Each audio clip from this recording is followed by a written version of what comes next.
Hello everyone, welcome to the video. আশা করি সবাই ভালো আছেন। আজকের পাকিস্তানের সাথে আমাদের ফুটসল ম্যাচে যা হলো এক কথায় অসাধারণ। আজকের ম্যাচে পাকিস্তানকে ৮ গোলে হারালো বাংলাদেশ।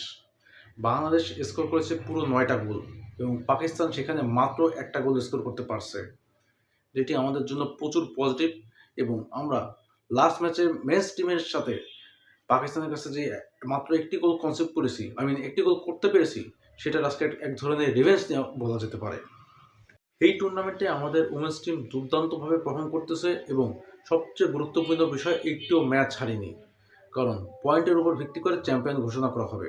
এখানে সেমিফাইনাল ফাইনাল হবে না, তো সেটি আমাদের জন্য প্রচুর পজিটিভ যে আমরা একটিও ম্যাচ হারিনি। আমরা ফার্স্ট হাফে করেছি 6টা গোল এবং সেকেন্ড হাফে করেছি আরও 3টা গোল, এবং সেকেন্ড হাফে আমরা একটি গোল কনসিভও করেছি। কিন্তু আমাদের টিমে যে একজন আরেকজনের সাথে যে টিম কমিউনিকেশন, সেটা অনেক সুন্দর ছিল। সুন্দর সুন্দর পাস দিয়েছি এবং গোল যেভাবে আমরা ঠেকিয়েছি, আমাদের ডমিনেটের জন্য পাকিস্তানের গোলকিপার সামনে এসে খেলার জন্য বাধ্য হয়েছে এবং পাকিস্তানের গোলকিপার ও ফুটবলাররা মিলে একটি গোল করার জন্য প্রচুর ডেসপারেট হয়ে গেছিল লাস্ট মোমেন্টে, এবং সেই ডেসপারেটের কারণে পাকিস্তানের গোলকিপার ভুল করে বলে হাত দিয়ে ফেলে, যার কারণে একটি রেড কার্ডও কনসিভ করে। বাংলাদেশের নেক্সট ম্যাচ হচ্ছে গিয়ে উমেন্স টিমের মালদ্বীপের এগেনস্টে। মেন্স টিম নিয়ে আপাতত আমরা চ্যাম্পিয়ন হচ্ছে না, সো ওইটা নিয়ে কথাও না বলাই আপাতত ভালো।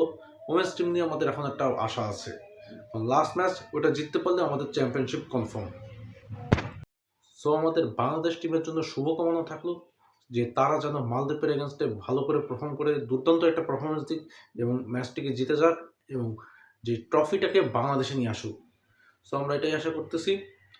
এবং আজকের ভিডিওটা এই পর্যন্তই। ভিডিওটা ভালো লাগলে অবশ্যই চ্যানেলটিকে সাবস্ক্রাইব করে দেবেন এবং ভিডিওটিতে একটা লাইক করে দেবেন। Thank you so much for watching.